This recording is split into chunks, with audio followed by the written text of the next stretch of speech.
Welcome শুভ teaching Bangla চ্যানেলে সবাইকে স্বাগতম। আজকের এই ভিডিওতে আমরা দেখে নেব মাধ্যমিক প্রশ্নবিচিত্রা 2026-এর বাংলা বিষয়ের দ্বিতীয় পর্যায়ক্রমিক মূল্যায়নের সেট 11 থেকে 21 পর্যন্ত প্রতিটি এমসিকিউ এর সঠিক সমাধান। তবে তোমাদের জানিয়ে রাখি, এই প্রশ্নগুলোর উত্তর প্রশ্নবিচিত্রা 2026 বইতেই দেওয়া আছে। তবে আমরা এখানে প্রতিটি প্রশ্নের উত্তর যাচাই করে সংক্ষিপ্ত ব্যাখ্যা সহ উপস্থাপন করব, যাতে সহজেই বুঝতে পারো কোন প্রশ্নের উত্তর কেন সঠিক। তাই ভিডিওটি শেষ পর্যন্ত দেখো এবং যদি উপকারে আসে অবশ্যই লাইক, কমেন্ট আর চ্যানেলটি সাবস্ক্রাইব করে পাশে থেকো। প্রথম বাকি 10টি সেট আলোচনা করা হয়েছে। যদি তোমরা দেখে না থাকো তাহলে অবশ্যই বাকি 10টি সেটের আলোচনা দেখে নেবে। সেই আলোচনার ভিডিওর লিংক ডেসক্রিপশন বক্সে দেওয়া থাকবে। আজকের ক্লাসের প্রথম প্রশ্ন হচ্ছে, সন্ন্যাসী বেশি হরিদার ঝুলিতে কি ছিল? সন্ন্যাসী বেশি হরিদার ঝুলিতে ছিল গীতা। দ্বিতীয় প্রশ্ন হচ্ছে, তাই আমি জাগানু অকালে, তাই বলতে বোঝানো হয়েছে কাকে? তাই বলতে বোঝানো হয়েছে কুম্ভকর্ণকে। তোমার মতো সাহস আমার নেই, আমি ভীরু, বক্তাকে? বক্তা হলেন অপূর্ব। কোনটি নিত্য সমাসের উদাহরণ? এটি যে 4টা অপশন দেওয়া আছে, এই 4টি অপশনের মধ্যে কোনটি নিত্য সমাসের উদাহরণ সেটা তোমরা অবশ্যই বলার চেষ্টা করো। দেখো, সশব্দ, অরণ্যবাস, মহাজন, কৃষ্ণ সর্প, এই 4টা অপশনের মধ্যে কৃষ্ণ সর্প হচ্ছে নিত্য সমাসের উদাহরণ। তোমাদের বইতে দেখবে, এই প্রশ্নবিচিত্রা বইয়ে উত্তর কিন্তু অরণ্যবাস দেওয়া আছে, কিন্তু এখানে নিত্য সমাসের উদাহরণ অরণ্যবাস হবে না। এখানে কিন্তু কৃষ্ণ সর্প নিত্য সমাসের উদাহরণ হবে। আর এই কৃষ্ণ সর্পকে ব্যাসবাক্য করলে হবে কৃষ্ণ সর্প। ব্যাসবাক্য করলে কি হবে? কৃষ্ণ সর্প, কৃষ্ণ সর্পই থাকবে। তাই এটি নিত্য সমাসের উদাহরণ। তারপরে প্রশ্ন 5 নম্বর প্রশ্ন হচ্ছে, চালাক চতুর সমাসবদ্ধ পদটি যে সমাসের উদাহরণ? এই চালাক চতুর সমাসবদ্ধ পদটি কোন সমাসের উদাহরণ? চালাক চতুর সমাসবদ্ধ পদটি কর্মধারয় সমাসের উদাহরণ। তাহলে এর ব্যাসবাক্য কি হবে? এর ব্যাসবাক্য হবে চালাক অথচ চতুর। ব্যাসবাক্য কি হবে? চালাক অথচ চতুর। এটি কোন সমাসের উদাহরণ? এটি কর্মধারয় সমাসের উদাহরণ। আচ্ছা, কর্মধারয় সমাসের তো 5টি ভাগ রয়েছে, সেই 5টি ভাগের মধ্যে কোন ভাগটি হতে পারে? বলতে পারবে? অবশ্যই বলতে পারবে আশা করি। যারা কর্মধারয় সমাস আলোচনার ভিডিও দেখে নিয়েছো তারা অবশ্যই বলতে পারছো এটি হচ্ছে সাধারণ কর্মধারয় সমাসের মধ্যে পড়ে, চালাক চতুর। এরপর আমরা 12 নম্বর স্কুলের প্রথম প্রশ্ন দেখে নেব। এই 12 নম্বর স্কুলের প্রথম প্রশ্ন হচ্ছে, রাত্রের মেল ট্রেনটার প্রতি একটি দৃষ্টি রেখো, সে যে বর্মায় এসেছে এ খবর সত্য, বক্তাকে? বক্তা হচ্ছে নিমাই বাবু। দ্বিতীয় প্রশ্ন হচ্ছে, স্কুলের মাস্টার মশাই থেকে হরিদা পেয়েছিল 4 আনা, 5 আনা, 7 আনা, 8 আনা। কত পেয়েছিল? 8 আনা পেয়েছিল। এই 8 আনা কি পেয়েছিল? এই 8 আনা ঘুষ পেয়েছিল। কারণ যখন পুলিশ সেজে হরিদা দয়ালবাবু লিচু বাগানে দাঁড়িয়েছিল, তখন স্কুলে 4টি ছেলেকে ধরেছিল। সেই 4টি ছেলেকে ছুটি আনার জন্য স্কুলের মাস্টার মশাই হরিদাকে 8 আনা ঘুষ দিয়েছিল। তারপরে 3 নম্বর প্রশ্ন হচ্ছে, তরাই আমি আসিব ফিরিয়া কল্যাণী। এখানে কল্যাণীকে? কল্যাণী হচ্ছে প্রমীলা। যখন ইন্দ্রজিৎ যুদ্ধে যাওয়ার জন্য প্রমীলার কাছ থেকে যাচ্ছিল, তখন প্রমীলাকে যাওয়ার আগে বলেছিল যে তাড়াতাড়ি আমি ফিরে আসব। প্রমীলাকে এই কথা বলেছিল ইন্দ্রজিৎ। 4 নম্বর প্রশ্ন হচ্ছে, উল্কা ছুটায় নীল খিলানে। নীল খিলান বলতে কি বোঝানো হয়েছে? নীল খিলানে বলতে বোঝানো হয়েছে আকাশকে। তারপরে 5 নম্বর প্রশ্ন হচ্ছে, উপপদ কৃদন্ত পদের আগে বসে, কৃদন্ত পদের পরে বসে, না তদ্ধিতান্ত পদের আগে বসে, না তদ্ধিতান্ত পদের পরে বসে? কোনটা অপশন হবে? এখানে সঠিক উত্তর হবে কৃদন্ত পদের আগে বসে। তোমাদের যদি উপপদ নিয়ে যদি কোনো প্রশ্ন থাকে তাহলে অবশ্যই তোমরা বলতে পারো, আমি সেই উপপদ নিয়ে আলোচনা করে দেব। 13 নম্বর সেটের প্রথম প্রশ্ন হচ্ছে, নকল পুলিশ সেজে হরিদা ঘুষ নিয়েছিলেন। তাহলে নকল পুলিশ সেজে হরিদা ঘুষ নিয়েছিলেন কত? 8 আনা ঘুষ নিয়েছিলেন। ইন্দ্রজিতের স্ত্রীর নাম কি? ইন্দ্রজিতের স্ত্রীর নাম হচ্ছে প্রমীলা। তাহলে ইন্দ্রজিতের স্ত্রীর নাম কি? ইন্দ্রজিতের স্ত্রীর নাম হচ্ছে প্রমীলা। মিথ্যেবাদী কোথাকার বক্তাকে? এখানে মিথ্যেবাদী কোথাকার বক্তা হচ্ছে জগদীশ বাবু। তাহলে বক্তা কি? বক্তা হচ্ছে জগদীশ বাবু। প্রলয় উল্লাস কবিতাটি যে কাব্যগ্রন্থের অন্তর্গত তা হলো কোন কাব্যগ্রন্থের অন্তর্গত? অগ্নিবীণা কাব্যগ্রন্থের অন্তর্গত। 1-5 উপনগরী সমাজটি গড়ে উঠেছে। উপনগরী সমাজটি গড়ে উঠেছে সামীপ্য অর্থে।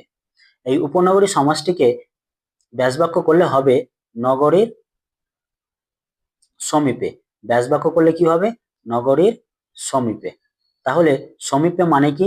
সমীপ মানে হচ্ছে নিকটে অর্থাৎ কাছে, তাই এটি সামীপ্য অর্থে ব্যবহৃত হবে।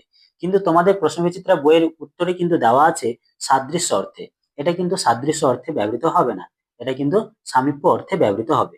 আশা করি বোঝা গেল উপনগরী সমাসটির ব্যাসবাক্য কি এবং এটি কোন অর্থে ব্যবহৃত হয়েছে। আর এটির সমাসের নাম হচ্ছে অব্যয়ীভাব সমাস। এই উপনগরী কোন সমাসের উদাহরণ? উপনগরী কিন্তু অব্যয়ীভাব সমাসের উদাহরণ। এই 14 নম্বর স্কুলের প্রথম প্রশ্ন হচ্ছে, রণসজ্জায় সজ্জিত মেঘনাথের রথ ছিল মেঘবর্ণ। জগদীশ বাবুর বাড়িতে আগত সন্ন্যাসীর বয়স আনুমানিক কত বছর? আনুমানিক হচ্ছে 1000 বছরের বেশি। এখান থেকে তোমাদের আমি একটি প্রশ্ন দিচ্ছি যে জগদীশ বাবুর বাড়িতে যে সন্ন্যাসী এসেছিল সেই সন্ন্যাসী সারা বছরে কি খেতেন? এই প্রশ্নের উত্তরটা তোমরা কমেন্ট বক্সে কমেন্ট করে জানাবে। 3 নম্বর প্রশ্ন হচ্ছে, তেলের খনির কারখানার মিস্ত্রিরা চাকরির উদ্দেশ্যে গিয়েছিল। কোথায় গিয়েছিল? রেঙ্গুনে গিয়েছিল। বিশ্বপাতার বক্ষকোলে যা ঝোলে, তাহলে বিশ্বপাতার বক্ষকোলে কি ঝোলে? কৃপান ঝোলে। আর এই কৃপান শব্দের অর্থ হচ্ছে তরবারি। তাহলে কৃপান শব্দের অর্থ কি? কৃপান শব্দের অর্থ হচ্ছে তরবারি। দ্বিগু সমাসের পূর্বপদটি হলো, এই দ্বিগু সমাসের পূর্বপদটি কি? সংখ্যাবাচক বিশেষণ পদ। তাহলে দ্বিগু সমাসের পূর্বপদটি কি হবে এখানে? সংখ্যাবাচক বিশেষণ পদ। একটি যদি তোমাদের উদাহরণ বলি, পঞ্চভূত, একটি উদাহরণ নিলাম অর্থাৎ সমাসবদ্ধ পদ নিলাম। এই সমাসবদ্ধ পদের প্রথম পদটা কি আছে? পূর্বপদ। এই পূর্বপদের প্রথমটা সংখ্যা আছে, তাই এটি সংখ্যাবাচক বিশেষণ পদের উদাহরণ। তাই দ্বিগু সমাসের পূর্বপদটা হচ্ছে সংখ্যাবাচক বিশেষণ। এবার 15 নম্বর স্কুলের প্রথম প্রশ্ন হচ্ছে, সে ভয়ানক দুর্লভ জিনিস। ভয়ানক দুর্লভ জিনিসটি কি? ভয়ানক দুর্লভ জিনিসটি হচ্ছে সন্ন্যাসীর পায়ের ধুলো পাওয়া। দয়ার সাগর পরকে ছেড়ে দিয়ে নিজে খাইনে বক্তা হলেন। বক্তাকে? বক্তা হচ্ছে জগদীশ বাবু। অভিষেক করিলা কুমারে, কিভাবে কুমারকে অভিষিক্ত করলেন? এখানে গঙ্গোদক দিয়ে অভিষেককে অভিষিক্ত করা হয়েছিল। গঙ্গোদক, গঙ্গোদক মানে হচ্ছে গঙ্গার জল দিয়ে ইন্দ্রজিৎকে অভিষেক করেছিল। কে অভিষেক করেছিল? রাবণ রাজা অভিষেক করেছিল। বজ্রগানে ঝড় তুফানে কি রনিয়ে ওঠে? বজ্রগানে ঝড় তুফানে রনিয়ে ওঠে হেরেসার কাঁদন। কর্মধারয় সমাসে প্রাধান্য থাকে। এই কর্মধারয় সমাসে কি প্রাধান্য থাকে অর্থাৎ কোন পদের প্রাধান্য থাকে? কর্মধারয় সমাসে পরপদের অর্থের প্রাধান্য থাকে। একটি আমি তোমাদের সমাসবদ্ধ পদ নিচ্ছি কর্মধারয় সমাসের, লাল ফুল। একটি সমাসবদ্ধ পদ নিলাম, লাল ফুল। এই লাল ফুল সমাসবদ্ধ পদের কটি পদ রয়েছে? দুটি পদ। একটি হচ্ছে লাল আর পরেরটি হচ্ছে ফুল। এখানে কোন পদের অর্থ প্রাধান্য পাচ্ছে, মানে কোন পদটা মুখ্য ভূমিকা পালন করছে? নিশ্চয়ই ফুল মুখ্য ভূমিকা পালন করছে, তাই এটি এখানে হচ্ছে পরপদের অর্থ প্রাধান্য। যদি বলে কর্মধারয় সমাসে কোন পদের অর্থ প্রাধান্য থাকে, তাহলে তখন তোমরা বলবে পরপদের অর্থ প্রাধান্য থাকে। আর এই লাল ফুল সমাসবদ্ধ পদের ব্যাসবাক্য করলে হবে লাল যে ফুল, সাধারণ কর্মধারয় সমাসের উদাহরণ। এরপর 16 নম্বর স্কুলের প্রথম প্রশ্ন হচ্ছে, জগদীশ বাবু বিরাগীকে প্রণামী দিতে চেয়েছিলেন। এই জগদীশ বাবুকে বিরাগীকে প্রণামী দিতে সে কত চেয়েছিলেন? 101 টাকা প্রণামী দিতে চেয়েছিলেন। আগে পুজো ইষ্টদেবে, এখানে ইষ্টদেব হলেন কে? ইষ্টদেব হলেন অগ্নি। বজ্রশিখার মশাল জেলে আসছে, এই বজ্রশিখার মশাল জেলে কে আসছে?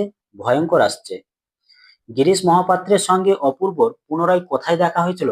গিরিশ মহাপাত্রের সঙ্গে অপূর্বর পুনরায় দেখা হয়েছিল রেল স্টেশনে। বীর সন্ন্যাসী স্বামীজি একটি শ্বেতপদ্ম আনিলেন, এই বাক্যটির উদ্দেশ্যের সম্প্রসারক হলো। এই প্রশ্নটি কিন্তু বাক্য অধ্যায় থেকে নেওয়া হয়েছে। তাহলে এই উদ্দেশ্য সম্প্রসারক কিভাবে বের করবে আমি তোমাদের একটা হিন্ট দিচ্ছি, অবশ্যই এইভাবে বের করার চেষ্টা করবে। ধরো এইটা একটি বাক্য যে বীর সন্ন্যাসী স্বামীজি একটি শ্বেতপদ্ম আনিলেন। এই বাক্যের উদ্দেশ্য অর্থাৎ কর্তা বের করার চেষ্টা করে প্রথমে। এখানে কর্তা কি আছে? কর্তা আছে স্বামীজি, তাহলে কর্তা কি? স্বামীজি। এই কর্তার আগে যতটুকু পদ থাকবে এই সমস্ত পদটিকে বলা হয় উদ্দেশ্যের সম্প্রসারক, অর্থাৎ যেটা কর্তা সেটাই কিন্তু উদ্দেশ্য। এখানে যদি স্বামীজি কর্তা হয় অর্থাৎ উদ্দেশ্য হয়, তাহলে স্বামীজির আগে কটা পদ রয়েছে? স্বামীজির আগে দুটো পদ রয়েছে, একটা বীর আর একটা হচ্ছে সন্ন্যাসী। এই বীর সন্ন্যাসী হচ্ছে উদ্দেশ্য সম্প্রসারক। তাহলে অপশন কোনটা হবে? খ নম্বর অপশন। 17 নম্বর স্কুলের প্রথম প্রশ্ন, হরিদাস ছদ্মবেশে পথে বেরোলে যারা চিনতে পারে তারা দেয়। তারা কি দেয়? তারা 1 আনা 2 আনা বকশিস দেয়। দ্বিতীয় প্রশ্ন হচ্ছে, আমি বাবু ভারী ধর্মভীরু মানুষ। বক্তাকে? বক্তা হচ্ছে গিরিশ মহাপাত্র। হৈমপাখা বিস্তার করে কে উড়েছিল? হৈমপাখা বিস্তার করে উড়েছিল মৈনাক শৈল। মৈনাক শৈল বলতে মৈনাক পাহাড়ের কথা বলা হয়েছে। উপমান ও উপমেয়র মধ্যে অভেদ কল্পনা যে সমাসের বৈশিষ্ট্য, কোন সমাসের বৈশিষ্ট্য? রূপক কর্মধারয় সমাসের বৈশিষ্ট্য। সে তার সমাসবদ্ধ পদটির ব্যাসবাক্য কি হবে? সে তার সমাসবদ্ধ পদটির ব্যাসবাক্য হবে তিনটি তারের সমাহার। এটি কোন সমাসের উদাহরণ? এটি কিন্তু দ্বিগু সমাসের উদাহরণ। তাহলে সে তার কোন সমাসের উদাহরণ? দ্বিগু সমাসের উদাহরণ। 18 নম্বর স্কুলের প্রথম প্রশ্ন, বাইজির ছদ্মবেশে হরিদার রোজগার হয়েছিল। এই বাইজির ছদ্মবেশে হরিদার রোজগার কত হয়েছিল? মোট 8 টাকা 10 আনা হয়েছিল। আর এই হরিদার কিন্তু বাইজির ছদ্মবেশে সবচাইতে কিন্তু বেশি রোজগার করেছিল। যদি বহুরূপী গল্প থেকে এই প্রশ্নটি আসে যে কোন ছদ্মবেশ ধারণ করে হরিদার সবচাইতে বেশি রোজগার হয়েছিল, তখন তোমরা বলবে বাইজির ছদ্মবেশে। কত রোজগার হয়েছিল?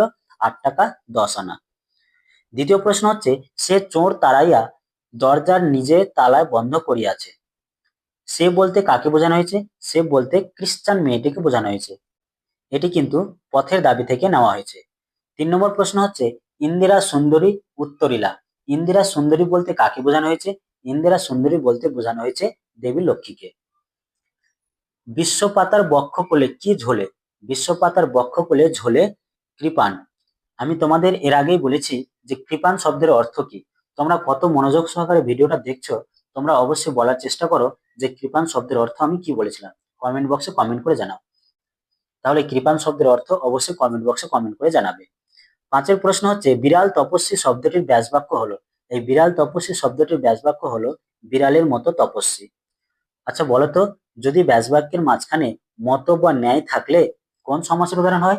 আশা করি তোমরা বলতে পারছো বা বুঝতে পারছো কোন সমাস আমি বলবো।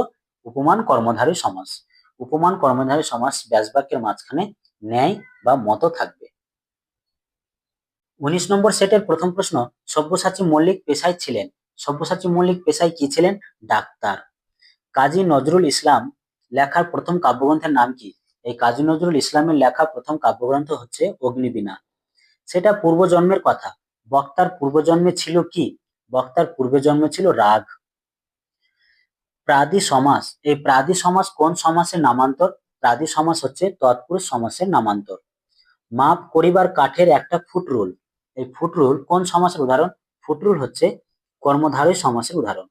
এই ফুটরুলকে ব্যাসবাক্য করলে হবে ফুট মাপার রুল, অর্থাৎ এটি একটি মধ্যপদলোপী কর্মধারী সমাসের উদাহরণ। তাই এখানে কিন্তু কর্মধারী সমাস হবে। তারপরে প্রশ্ন হচ্ছে 20 নম্বর সেটের, হৈমবতী সুত যথা নাসিতে তারকে মহাসুর। হৈমবতী সুত হলেন কে? কার্তিকেয়। অট্টরোলের হট্টগোলে চরাচর কেমন? অট্টরোলের হট্টগোলে চরাচর হচ্ছে স্তব্ধ। স্তব্ধ মানে কি? স্তব্ধ মানে হচ্ছে চুপচাপ। খুব হয়েছে হরি, এইবার সরে পড়ো। এ কথা বলেছে কে? এই কথা বলেছে কাশীনাথ। আচ্ছা কাশীনাথ কে বলতো? কাশীনাথ হচ্ছে বাসের ড্রাইভারের নাম। দুজন বন্ধু নৌক আসার কথা ছিল, কোথা থেকে? উত্তর হবে এনানজাং থেকে। উপপদ বলতে বোঝায়, উপপদ বলতে কি বোঝায়? কৃদন্ত পদের পূর্বস্থিত পদকে। কৃদন্ত পদের পূর্বস্থিত পদ বলতে বোঝানো হয়েছে কৃদন্ত পদের আগের পদকে বলা হয় উপপদ। এই 21 নম্বর সেটের প্রথম প্রশ্ন হচ্ছে, এসব ভাষা কি হরিদার মুখের ভাষা হতে পারে? উক্তিটির বক্তাকে। উক্তিটির বক্তা হচ্ছে অনাদি। চুম্বী শির মৃদু স্বরে উত্তর করিলা। কে শিরচুম্বন করলেন? স্বর্ণ লঙ্কাপতি।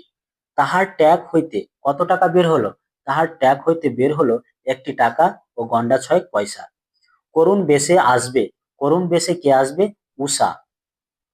র, এর, দের প্রভৃতি বিভক্তিগুলি পূর্বপদের সঙ্গে যুক্ত হয়ে কোন তৎপুরুষ সমাসে যুক্ত হয়? সম্বন্ধ তৎপুরুষ সমাসে। এই ছিল তোমাদের দ্বিতীয় পর্যায়ক্রমিক মূল্যায়নের এমসিকিউর সমাধান। সেই সমাধানগুলো অবশ্যই তোমরা ভালোভাবে বাড়িতে প্র্যাকটিস করবে এবং অনুশীলন করবে, তাহলে তোমাদের সমস্ত ডাউট কিন্তু ক্লিয়ার হয়ে যাবে। আমি আবার বলছি, এই ভিডিওতে শুধু তোমাদের সামনে প্রশ্নগুলো তুলে ধরা হয়েছে, কারণ এই প্রশ্নের উত্তর কিন্তু প্রশ্ন বিচিত্রা বইতে দেওয়া হয়েছে। কিন্তু উত্তরে তোমরা দেখবে ব্যাকরণমূলক প্রশ্ন, কয়েকটা প্রশ্নের উত্তর কিন্তু ভুল দেওয়া আছে, সেটা কিন্তু তোমরা সংশোধন করে কিন্তু পড়বে। আর অবশ্যই বাকিগুলোও কিন্তু তোমরা যাচাই করে প্রশ্নগুলোর উত্তর পড়ার চেষ্টা করবে। এই ছিল আজকের আলোচনা। যদি তোমাদের আলোচনা ভালো লেগে থাকে, যদি তোমাদের আলোচনা উপকারে আসে, তাহলে অবশ্যই চ্যানেলকে লাইক, কমেন্ট, শেয়ার এবং সাবস্ক্রাইব করে পাশে থাকবে। ধন্যবাদ। ভালো থেকো, সুস্থ থেকো।